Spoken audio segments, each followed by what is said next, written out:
इस तरह से आज भीष्म जी को भगवान ने दर्शन दिया और भीष्म जी ने प्रारंभ किया। देवताओं ने तो नबी बजाई, सुमन वृष्टि हुई और भीष्म पितामह का यहाँ से प्रस्थान हुआ। बोल भीष्म पितामह जी महाराज की जय हो। भगवान गए द्वारिका, जगह जगह उनका वंदन अभिनंदन पूजन हुआ। साथ में अर्जुन को भी ले गए थे। भगवान ने कहा देखो अर्जुन, हम बार बार आते हैं, तुम एक बार भी नहीं जाते हो, चलो हमारे साथ। अर्जुन भी चले गए।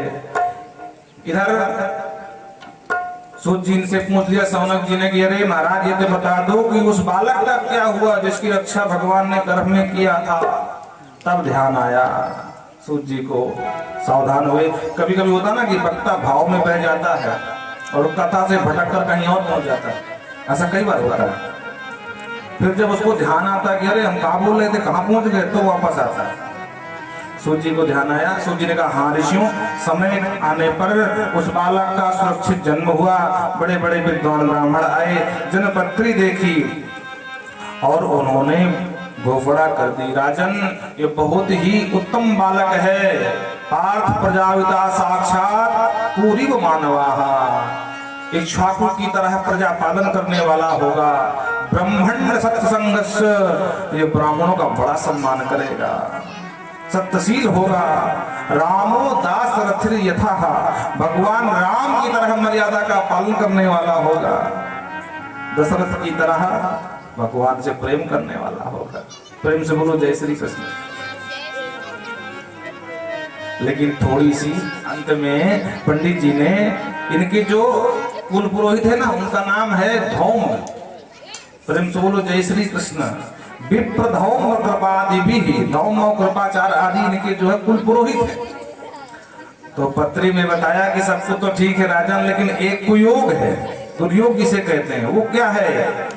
स्पष्ट बोल दिया, तक्षकाद मनोमृत्यु द्विज पुत्रोपसर्जिता, प्रपत्स्य उपस्फुट मुक्त संग पदम हरे।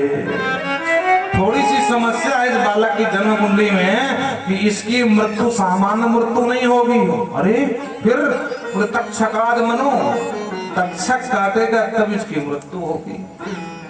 दृष्टि जी घबरा गई। अरे जो जलकर मरता है, जो डूबकर मरता है, जो सर्प के काटने से मरता है, वो उसकी मुक्ति नहीं होती है। महाराज क्या बोल रहे हो आप? बोले हम वही बोले जो जन्म कुंडली कह रही इसकी, ये तो बड़ा अशुभ है। तब तक धौम ने कहा लेकिन चिंता की बात नहीं है, तक्षक काटेगा पर इसकी अधोगति नहीं होगी। क्यों? क्योंकि प्रपत्सश्चित उपस्रुत मुक्त संगम पदम हरे, एक बहुत बड़े विरक्त संत सिद्ध योगीराज का ये सानिध्य प्राप्त करेगा और उनकी कृपा से मुक्त संगम पदम हरे, ये मुक्त हो जाएगा, चिंता की बात नहीं है। तब जाकर के पांडवों को लगा कि नहीं भाई ठीक है, कम से कम दुर्योग है तो कम से कम बाद में किसी महापुरुष की सन्निधि में कल्याण तो हो जाएगा। और इधर 7 महीने बीत गए। गता सप्ताह धुना मासा भीमसेन तवाजुना। युधिष्ठिर जी ने कहा भीमसेन 7 महीने हो गए तुम्हारे अर्जुन को गए हुए, तुम्हारे अनुज को अभी तक आया क्यों नहीं भाई? और आजकल मुझे अशुभ संकेत सुनाई दे रहे हैं। आसमान में उल्का पिंड उदय हो गया, उल्का तारा, प्रेम से बोलो, उल्का पिंड गिरने लगे हैं और धूमकेतु तारा दिखने लगा है। गौ माता रोती दिखाई पड़ती हैं, गौ माता दूध नहीं दे रही हैं। हमको देख करके सियार गधे बोलते हैं, चिघाड़ते हैं। क्या बात है, पता नहीं क्या होने वाला, कौन सा अशुभ होने वाला है। और ठीक उसी समय महाराज अर्जुन आते दिखाई पड़े। जो अर्जुन को देखा मुख मलिन लटका हुआ, प्रश्न की घड़ी लगा दी महाराज युधिष्ठिर ने। अरे अनुज अर्जुन क्या हुआ? तुम द्वारिका गए थे, बहुत दिन लगा दिया, द्वारकावासी कुशल से हैं, सब कुछ ठीक है, और तुम इतना उदास क्यों हो? बात क्या, जरा विस्तार से बताओ। हम तुम्हारे बड़े भैया हैं, पूछ रहे हैं, बोलो ना क्या हुआ। और मेरे प्रिय कन्हैया ठीक है ना, उनका परिवार सब कुशल है ना? और जो परिवार की बात पूछी अर्जुन रो पड़े महाराज। और बोल उठे, वंचितो हम महाराज हरिणा बंध रूपिणा, एक में प्रथम तेजो देव विस्मापनम यथा। महाराज आज हम भगवान कृष्ण की कृपा से वंचित हो गए, जिनकी कृपा से मैंने इतना महाभीषण संग्राम पांडवों कौरवों से लड़ा था, उसको विजय श्री मिली थी मुझे, आज वो हमको छोड़ करके चले गए। भगवान के स्वधाम का पूरा समाचार सुना दिया। चतुष्पंचावशिष्टा 4-5 यदुवंशी बचे, बाकी सब काल के गाल में समा गए, मदिरा पी करके आपस में लड़ मरे। भगवान ने दारू को वापस भेज दिया। भगवान ने कहा आज से 7वें दिन द्वारिका डूब जाएगी, जिसको जहां जाना है चला जाए। तो भैया अब द्वारिका डूब जाएगी। और मुझसे कहा कि देखो मेरी ये 8 पट्ट महसी हैं, मेरी प्रिय रानियां हैं, अर्जुन तुम इनको लेकर के जाओ हस्तिनापुर को। देखो हमारे तो जाने का समय है, अब इनकी सुरक्षा तुम्हारे हाथ में। हम उनको लेके ही आ रहे थे कि भीलों ने जंगल में उन रानियों को भी लूट लिया हमसे। इसीलिए कहा है पुरुष बलि नहीं होत है, समय होत बलवान, भिल्लन लूटी गोपिका वही अर्जुन वही बाण। अर्जुन बहुत विस्मय में है कि वही बाण है, मैं वही अर्जुन हुए, वही रथ है, वही घोड़े हैं, पर आज भीलों ने मुझे लूट लिया, भगवान की रानियों को लूट लिया। और इस तरह समाचार सुनाया। कुंती मैया ने तो सुन लिया। एक बात ध्यान रखना, भील कोई और नहीं तो भील बन के भगवान ही लूटे अपने रानियों को, चिंता मत करो। बोलो राधे राधे। ये अर्जुन को दिखाना चाहते थे कि अर्जुन ये तुम सब दिखा रहे हो ना, गांधी धारी गांधी दारू, वो हमारी वजह से हो, बाकी तुम्हें कुछ नहीं है। और अगर है तो आप दिखाओ जरा अपनी शक्ति का पावर। बोलो राधे राधे। महाभारत का जब युद्ध हो गया, अर्जुन ने कहा देखा केशव मेरे गांडीव की टंकार का चमत्कार, अब धराशाही कर दिया। भगवान कुछ नहीं भूले। भगवान ने कहा देखो इस युद्ध का फैसला वो करेगा जो टेलीकास्ट देखा हो। समझते हैं टेलीकास्ट लाइव है, कौन देखा? बोले एक है वीर बर्बरीक। बर्बरीक के पास ले गए, बर्बरीक से कहा भैया आप तू ही बता दे।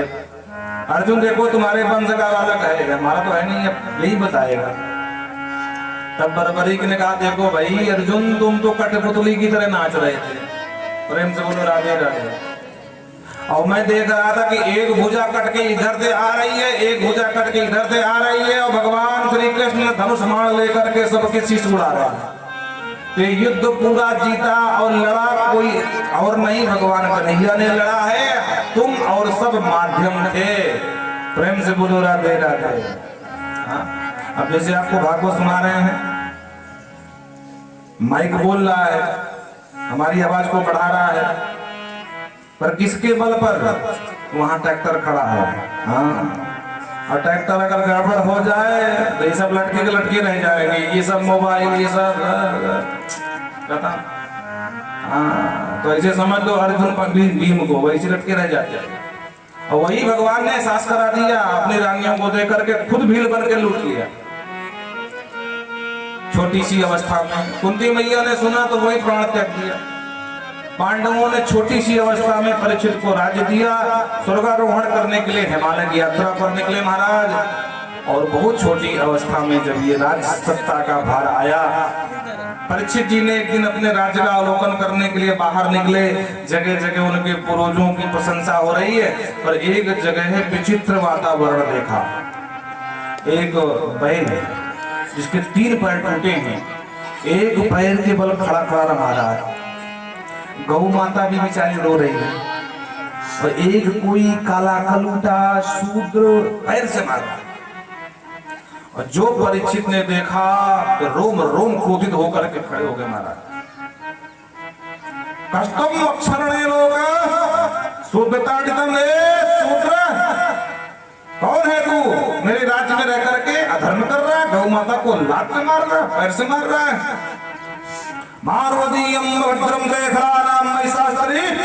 हे मैया गौ माता घबराओ मत, मैं परीक्षित राजा हूँ इस भूत वसुंधरा का, और राजा का ये परम धर्म होता है कि खलों को त्रास प्रकाश दे, उनको अनुशासन में रखे। और लेकर के तलवार महाराज जो आगे दौड़े तो इस राज्ञाम प्रभु धर्मो हिताता नाम आरती कहा। राजा अगर दुष्ट को दंड नहीं देता तो उस दुष्ट के अपराध का भागीदार राजा भी बनता है। तो जो लेकर के तलवार मारने को दौड़े वो चरणों में ग्रहण कर लिया, दीनहीन बन करके पाहिमाम राजन पाहिमाम, मैं शरण में हूँ, मुझे क्षमा करो। पूछा कौन भैया? तब उसने बताया महाराज मुझे कली के नाम से जानते। अरे राम राम कली, तू मेरे राज्य में क्या कर रहा, भाग यहाँ से निकल। कली ने कहा सरकार सप्तद्वीप वसुंधरा में एक छत्र आपका राज्य, कहाँ जाऊं, और मेरा समय भी तो आ गया है। अच्छा तुझमें ऐसा क्या गुण है कि तुझको मैं स्थान दे दूं? बोले देखो सरकार वैसे तो मैं सदा अवगुणों की खान हूं, पर एक गुण अच्छा है कि मेरे युग में एक जो है आरक्षण रहेगा। किस बात का? बोले अन्य युगों में जो योग से समाधि से तपस्या से फल मिलता था, मेरे युग में सिर्फ नाम संकीर्तनम करने से, नाम संकीर्तनम यस्व, वो फल मिल जाएगा। न योग करना है, न समाधि लगाना है, न तप करना है, सीधे बैठे बैठे राम सीताराम सीताराम, राम सीताराम सीताराम, राम सीताराम सीताराम, बोलो राम सीताराम सीताराम, राम सीताराम सीताराम, बोलो राम सीताराम सीताराम, राम सीताराम सीताराम, राम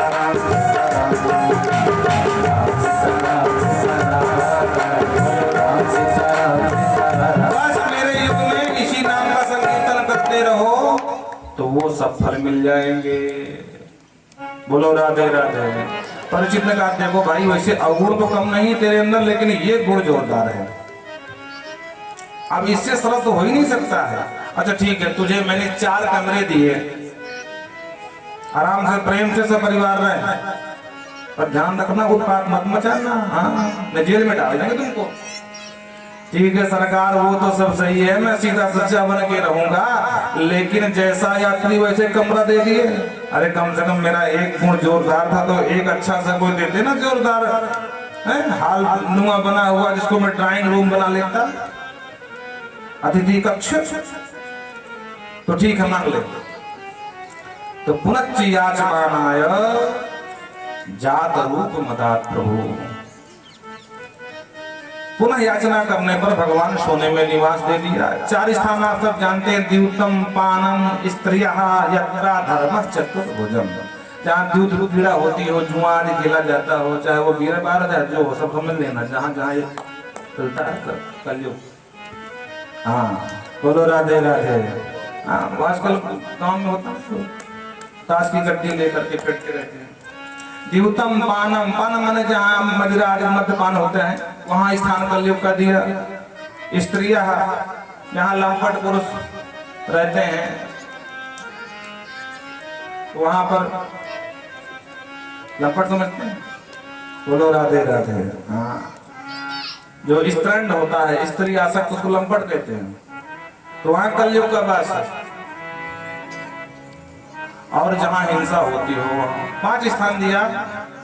एक दिन महाराज शिकार खेलने गए, मुकुट सोने का था, मार्ग भ्रमित तो हो गए, सब कथा से परिचित हो, ज्यादा विस्तार न करते हुए समय आप देखते हुए फिर बढ़ते हैं। तो अंतोगतो अभ्यास भूख से व्याकुल होकर के समीक बाबा के कुटी के पास पहुंचे, आवाज लगाई, बाबा ने कोई जवाब नहीं दिया। क्यों? क्योंकि बाबा समाधि पर थे। महाराज अंदर गए, बाबा जी को बैठे पाया, महाराज को भ्रम हो गया। ओ राजा को सम्मान न करना पड़े तो फालतू में समाधि का नाटक करता बाबा। मरा हुआ सर्प गले में डाल दिया समीक बाबा के, पर बाबा की समाधि तो वास्तविक थी, नेचुरल थी, मतलब नेचुरल। बोलो राधे राधे। बाबा को तो हिले नहीं, डुले कुछ नहीं। और ये कृत एक बच्चे ने देख लिया, जो ऋषि कुमार समीक बाबा का पुत्र स्नान कर रहा था महाराज नदी में, और वही नदी का जल उठा करके उसने श्राप दे दिया। कौशकी नदी में थी, स्नान कर रहा था। इति लंघति मर्यादम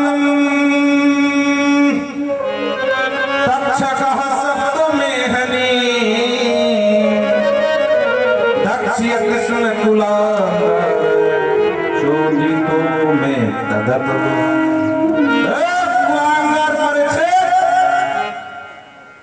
अरे तुम्हारे पूर्वजों ने सदा हम ब्राह्मणों की चरण धूलि को सर पर धारण किया है और तुम्हारा इतना दुस्साहस कि तूने मेरे परम पूजनीय वंदनीय पिता का अपमान एक मरे हुए सर्प से किया है, तो मैं भी श्राप देता हूं कि आज के 7वें दिन तेरी मृत्यु तक्षक नाग के डसने से होगी। भाग से समझ रहा वाणी का मानो वज्र छोड़ दिया। श्राप घोषित हो गए महाराज। दौड़ करके बालक आया और रोते हुए रो करके अपने पिता से चिपक करके छाती से लग करके मुक्त कंठोर रो रहा। पिता की समाधि टूटी। पिता ने ध्यान से देखा, रे पुत्र क्यों रो रहा है, क्या हुआ? क्यों रो रहा भाई? तो देखो ना ये क्या है। अरे बोले क्या है? मारा है, ऊपर से गिर गया होगा, कोई चील का हुआ लेके जा रहा होगा, गिर गया, इसमें रोने की क्या बात है? बोले ना पिताजी, गिरा नहीं, गिराया गया। अरे कौन गिरा दिया? राजा परीक्षित। पर आप चिंता मत करो, आपके अपमान का बदला मैंने ले लिया। और ये छोटा सा बच्चा तू क्या अपमान का बदला लेगा? अरे भाई भाई वो राजा है। बोले उनके पास शस्त्र की शक्ति है तो मेरे पास वाणी की शक्ति है, मैंने वाणी का श्राप दे दिया है। और जो महाराज समय को मालूम पड़ा बहुत दुखी हो गए। पापम कृतम तद भगवान सर्वात्मा छंद मरहसी। प्रभु मेरे बच्चे से पाप हो गया है, अबोध है, छोटा सा है ना। प्रभु मेरे बच्चे के अपराध को क्षमा करना, ये समझ नहीं पाया। बच्चे खूब डांटा, अरे मूर्ख तुमने अच्छा नहीं किया है। देहे वसंत निपते सर्वदेव मयो नृपा। राजा देवता के समान वंदनीय होता है। राजा के अंग प्रत्यंग में समस्त देवता निवास करते हैं। अरे हमारा धर्म है कि अपने राजा का सम्मान करें। वो तो कुछ हुआ नहीं, ऊपर श्राप दे दिया तूने। बेटा एक बात याद रखना, राजा तो खूब होंगे पर अब सब राजा धर्म निरपेक्ष होंगे। सर्व धर्मों का तो पक्षपात करेंगे, पर जब सनातन की बात आ जाएगी तो मुंह सिल लेंगे। बोलो राधे राधे। कुठाराघात होगा तो सिर्फ सनातन पर होगा। और अभी का ताजा उदाहरण देख लो, वो हमारे बड़े आदरणीय हैं बेचारे धीरेन्द्र शास्त्री जी, बागेश्वर धाम के नाम पे जानते हैं उनको लोग। वो उन्होंने जब से अपने सनातन में जो गए हुए थे अन्य धर्मों पर, उनको वापसी करा दिया ना 300-400 परिवारों को, तब से ये सब पीछे पड़ गए उनके महाराज। कह रहे वो ढोंग करते हैं, वो पाखंड करते हैं, वो ये करते हैं, वो करते हैं। और दिन रात महाराज ये ईसाई मिशनरी वाले ये दिन रात उठपटांग करते रहते हैं, कोई नहीं बोलता है। और देखो हम जब बूंद बूंद से एक तालाब बनता ना, उसी तरह एक एक हिंदू से सनातन बनता है। हमारी एकता में ही हमारी जय है। और हम अगर बट गए तो एक दिन कहीं के नहीं लगेंगे। हाँ, कलयुग में जो साथ में है उसी की जय है। हमको तो जातिवाद पर लड़ाने की योजना है भाई। अब रामचरित की मानस की चौपाई खोज खोज के लड़ा रहे हैं, देख रहे हैं। हाँ, पर ध्यान रहे मानस किसी के विरोध में नहीं है। बोलो राधे राधे। मानस ने एकदम सही जो बात कही है वो सही कही है। और आजकल बहुत सारी चर्चाएं हैं, हम किसी झंझट में नहीं पड़ना चाहते हैं। अब मानस ने कह दिया पंडित सोई सो गाला बजावा। अब पंडित विरोध करते हैं कि भाई ये मानस हमारे मतलब की नहीं है, तो हमारे सीधे सीधी गाली दे रही है। बोलो राधे राधे। समझ रहे हो हम क्या बोल रहे हैं? नार मोई धन संपत्ति नासी, मूड मुड़ाए भय सन्यासी। अब कहते हैं महात्मा की ये हमारे मतलब की नहीं भाई, ये तो हमको गाली सीधा सीधा दे रही है। तब तो हो गया राम नाम शब्द। यथार्थ बात कही है, जहां कर भी कही है। अब फिर कौन पात्र क्या कह रहा है उसको ध्यान देना चाहिए भाई। अब दुनिया की चौपाई खोज खोज के अरे उस काल में महाराज एक से बड़े बड़े विद्वान थे, सबके अपने अपने अनुयायी थे। सूरदास जी भी थे। किसी ने भी एक भी प्रश्न चिन्ह नहीं खड़ा किया बाबा की रामायण में। आज कह रहे हैं कि रामायण बदलो, अब लोग कल कहेंगे भगवान ही बदल दो, तब तो हो गया हमारा। इसलिए भैया किसी कोई खिलाफ नहीं है, सब हमारे अपने हैं, क्या छोटा क्या बड़ा हो, किसी जाति का हो, किसी संप्रदाय का हो, हम सब हिंदू हैं, हम सब सनातन धर्मी हैं। बस इस बात को ध्यान रखो, क्योंकि आज हमें तुम्हें जाति से बांट करके काट रहे हैं, और जिस दिन पूरी तरह से काट लेंगे ना, तो स्थिति ये हो जाएगी कि जैसे अफगानिस्तान में एक हिंदू नहीं रह सकता, वैसे यहाँ भी होगा। बोलो राधे राधे। ये मत सोचो कि आग हमारे घर में नहीं है, ये तो पड़ोसी घर जल रहा, हमसे क्या मतलब। पर ध्यान रहे, उसका घर तो जल जाएगा, पर देर सवेर तुम्हारे घर में भी आग आने वाली है। आज ये जातिवाद पर बांट रहे हैं, आज हमारे घर फूंक रहे हैं, और कल तुम्हारा घर फूंका जाएगा। इसलिए अच्छाई यही है कि हमारे घर में आग लगा रहे हैं, तो साथ में आओ मिलकर बुझाएं, ताकि हमारा घर भी बच जाए और तुम्हारा भी बचा रहे। सारी सिद्धियां होती हैं। हमारे हनुमान जी महाराज अष्ट सिद्धि नवनीत के दाता, असबन दीन जानकी माता का आशीर्वाद है। अगर किसी सिद्धि से कोई बता रहा है वर्तमान की बात, तो बुराई क्या है इसमें भाई।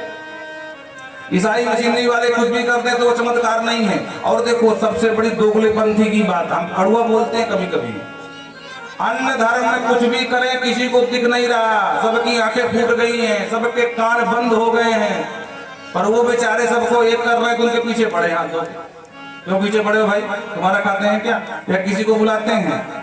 और वो अगर अपनों को इकट्ठा कर रहे हैं तो उसमें बुराई क्या है?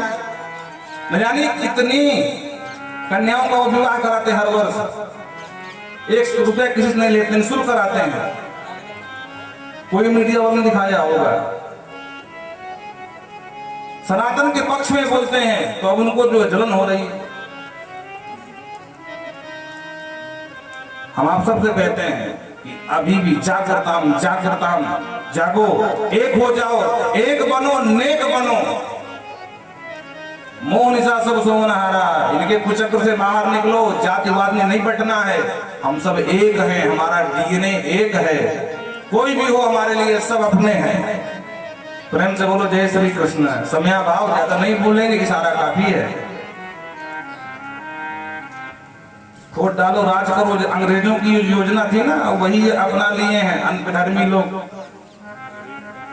ये लोग जो आपस में जातिवाद में लड़ा रहे हैं, लड़ा करके कमजोर कर देंगे, बाद में सबको तोड़ देंगे और राजा बन के बैठ जाएंगे। प्रेम से बोलो जय श्री कृष्ण। 2024 का चुनाव आ रहा ना, सब उसी की योजना, ध्यान से सुन लेना। ऐसा मत होगा कि हम उर्दू कुछ नहीं जानते हैं, हम सब कुछ जानते हैं। हाँ, पर कभी कभी बोलते हैं जब थोड़ा सा जो है हाँ ज्यादा हो जाता है। अब वो अलग की बात है, चुनाव नहीं लड़े हैं, हाँ वो जानते सब है, राम जी कृपा से। प्रेम से बोलो जय श्री कृष्ण। प्रसंग में आए, क्षमा मांगा,